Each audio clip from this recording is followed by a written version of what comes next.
Let's start with understanding of in and not in operator in MongoDB. It is assumed that you have a basic knowledge of SQL Server or any other SQL query language. So you might have seen the in and not in operator there. Let's get started. db.employee.find will search the data.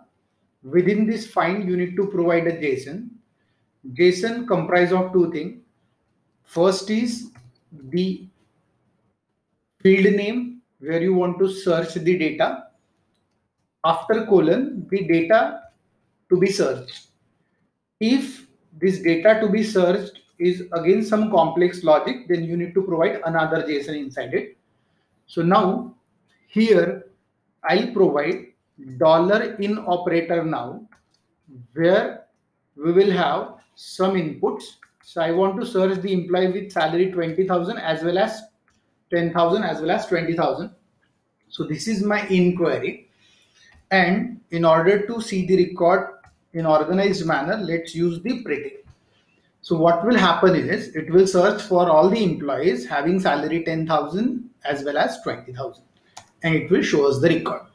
Currently in our scenario, we have only two records, that is the Raj and the Pooja.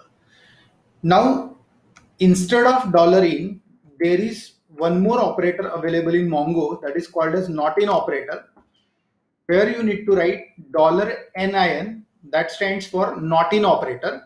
So it will search for employees not having salary 10,000 and 20,000, and in our case only single employee has that salary, so that is Vaidik with the salary 30,000. So here we have seen the in and not in operator in MongoDB. Again, I'll revise the syntax. Whenever you work with any kind of query with find, you need to provide a JSON within find. First thing that you need to provide is the field name where you want to search the data and the value.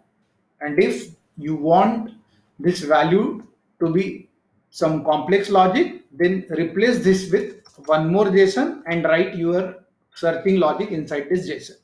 So this is how you can work with the complex search. So stay tuned for more upcoming sessions. Thanks.